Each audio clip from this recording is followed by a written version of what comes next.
Boa tarde, queridos estudantes do segundo ano. Tudo bem com vocês? Então, estou aqui na escola, no horário aqui de atendimento, digamos assim, aos estudantes. Pena que não está vindo muita gente, né? Mas eu aproveitei nesse momento aqui na sala para gravar essa aula para vocês, beleza? Então, a gente vai passar para a parte da República agora. Aqui a gente tem que ficar de máscara, tá? Eu até não sei se na hora de...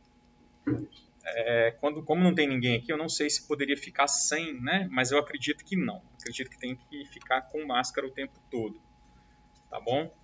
Claro que a gente come, a gente bebe, né? Tem as situações, né, que a gente tira a máscara, que é normal, tá bom? Igual se eu for beber uma água aqui, eu vou tirar para tomar uma água, né? Minha garrafinha daqui do lado, tá? Mas acho que dá para escutar. Beleza? Então, a gente só falta a República, essa parte agora, para a gente finalizar a matéria. Tá?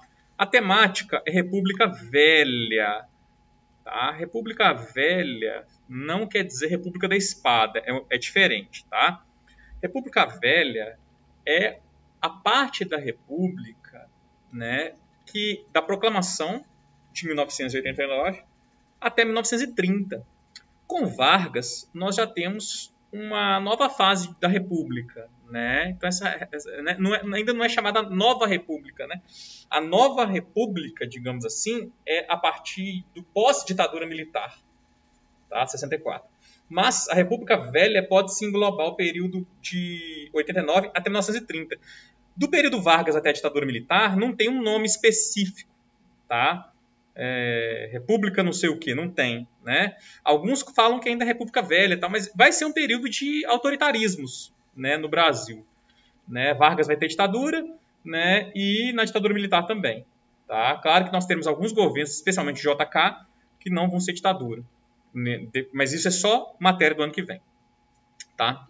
Então, República da Espada, somente esse pequeno período aqui, tá? Esses 5 anos aqui, vão ser 2 governos, Deodoro e Floriano. Porque Deodoro vai renunciar e Floriano vai assumir. Nós vamos entender por quê. Tá? Então, a primeira coisa que a gente tem que lembrar da proclamação da República, né? As estruturas imperiais estavam em, como se diz, declínio. Né? Então nós temos a crise da escravidão. Tá? A gente percebe que a escravidão estava em crise, né, e aboliu a escravidão, né, Dom Pedro II, a figura dele já estava bem desgastada, que a gente já viu em aulas anteriores, teve problema com a igreja, a questão, né, do clero, né, questão religiosa, a questão militar, né, os militares, por isso esses militares aí vão pregar o positivismo, a ordem, o progresso, vai ter um manifesto republicano, nessa ideia de que a república traria o progresso para o país e tal, enfim. E aí nós temos a proclamação da República. Porém, todavia, contudo, né, temos uma questão a tratar aí, que é justamente a questão do Tiradentes, que nós já vimos várias vezes. Né? Por quê? Quando houve a proclamação da República, né, o povo assistiu bestializado. Mais para frente vai estar falando sobre isso. Né? Aqui tem um texto bem interessante aqui. Né? O Império não foi ruína, foi a conservação e o progresso. Durante meio século manteve íntegro, tranquilo, a unidade territorial colossal. O Império converteu um país atrasado e pouco populoso em grande e forte. Né? Um texto defendendo o Império. Né? Tá? É bem interessante aqui esse texto. Né? Depois vocês vão dar uma olhada. Então, o povo assistiu bestializado, ou seja, o povo não participou. Da mesma forma da independência do Brasil em 1822, que não teve participação popular, aqui também não vai ter participação popular. Por isso, a necessidade dos republicanos para legitimar o seu poder de resgatar a figura do Tiradentes, né, como herói nacional que vem salvar o país dos pecados deixados pela monarquia. Né? Aí, essa ideia aqui do Tiradentes é contrário a essa ideia aqui. Essa ideia aqui venera, né, o império, fala tal, né, e critica a república. Né?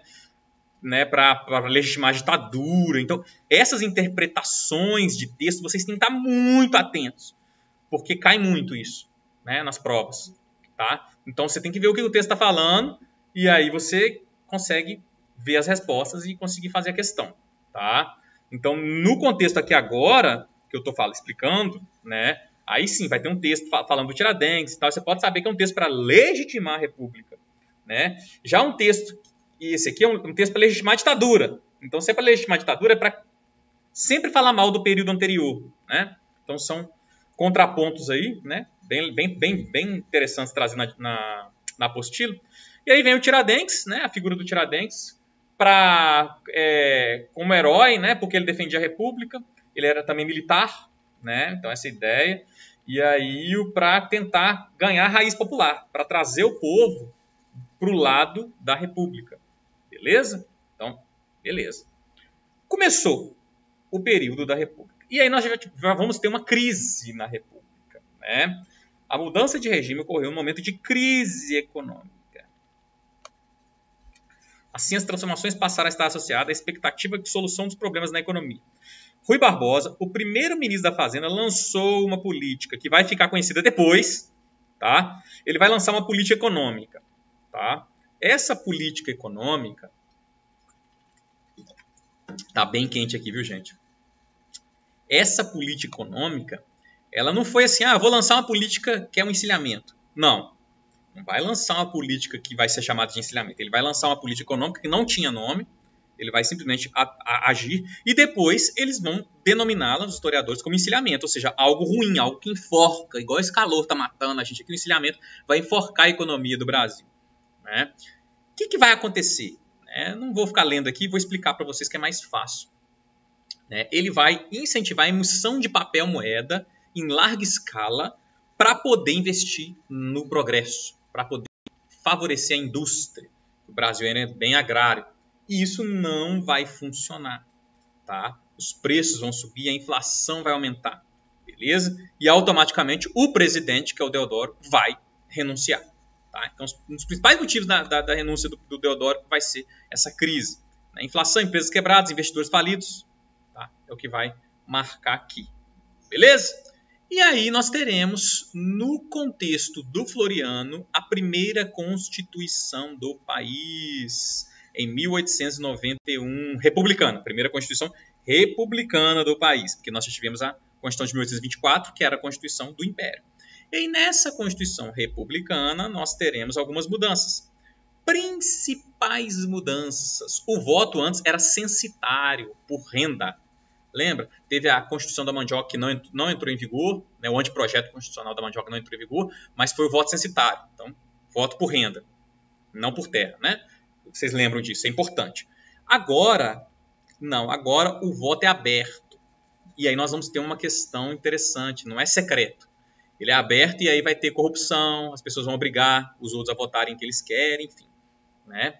E haverá separação da igreja e do Estado. Antes, no Império, igreja e Estado eram unidos. Lembra que no Império teve uma crise e tal? Agora não. Igreja cuida dos assuntos de igreja e Estado cuida dos assuntos de Estado. Até hoje é assim, nosso país é laico.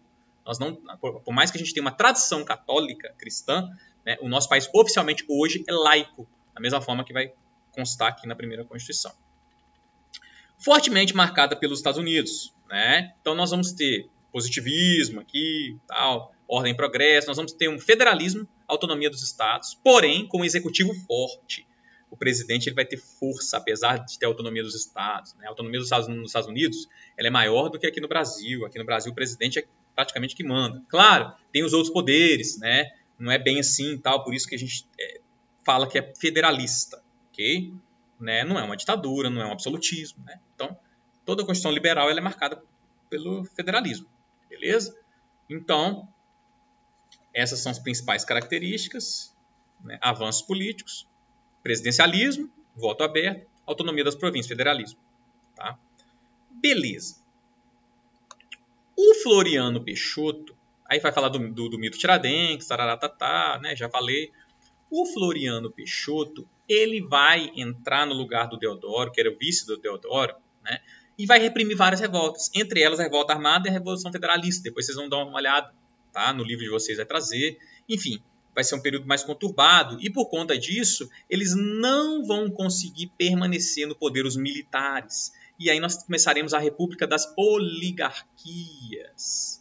Né? Então fala do mito, né? O mito sobrevive, parari papá. E aí se inicia de 1894 a 1930 a República das Oligarquias. Né?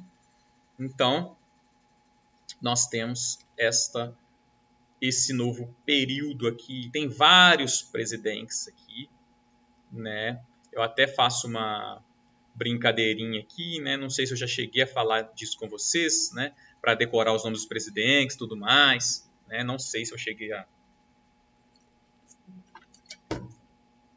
comentar, né? Mas eu fiz uma frase, né? Que tem a ver com os vermes, né? Mas eu vou explicando a matéria, né? E aí depois eu falo dessa frasezinha, eu faço mais um vídeo, né? Que é bem legal, ajuda um pouquinho, tá? Então nós temos o primeiro, que é o Prudente de Moraes, que já falou lá em cima, tá? Que vai lidar com a revolta de Canudos, né? E nesse período da República das Oligarquias, o Partido Republicano Paulista e o Partido Republicano Mineiro vão ser os principais elites, né, do país.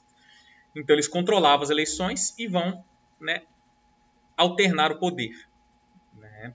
Não pode dizer que a política do café com leite é uma alternância do poder entre Minas e São Paulo, porque essa alternância ela não vai vigorar 100% do período da República das Oligarquias. Nós vamos ver que o Hermes da Fonseca vai ser do Rio Grande do Sul, né, e vai ser presidente também, né, até o golpe de Vargas, tá?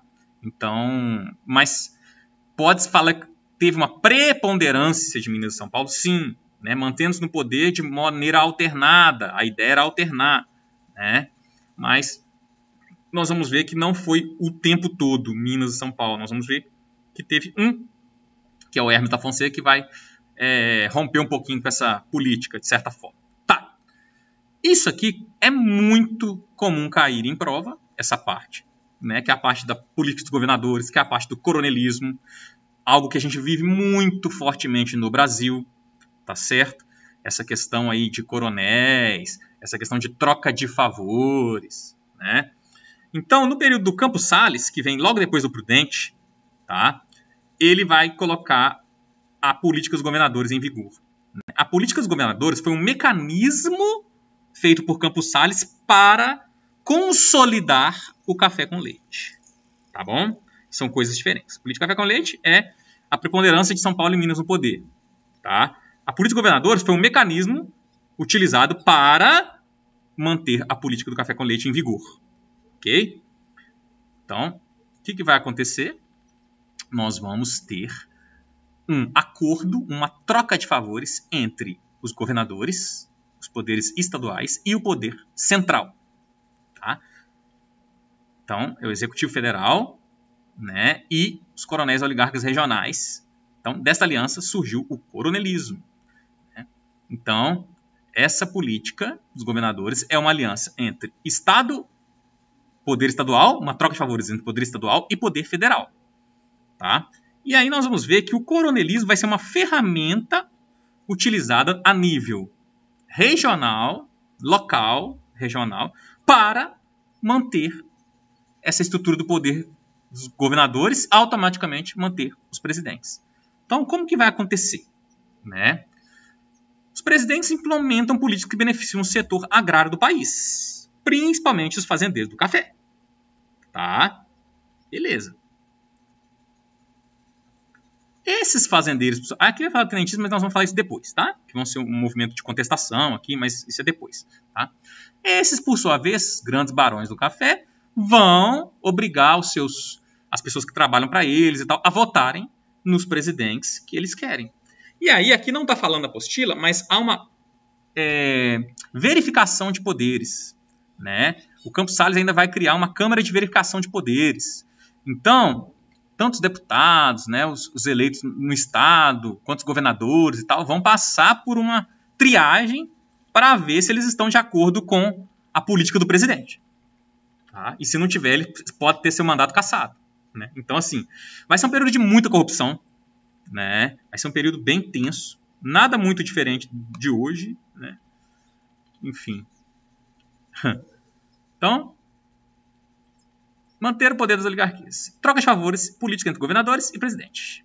O presidente apoiava os candidatos dos partidos governistas dos estados, enquanto esses políticos davam suporte à candidatura presidencial. E também durante a época do governo, troca de favores.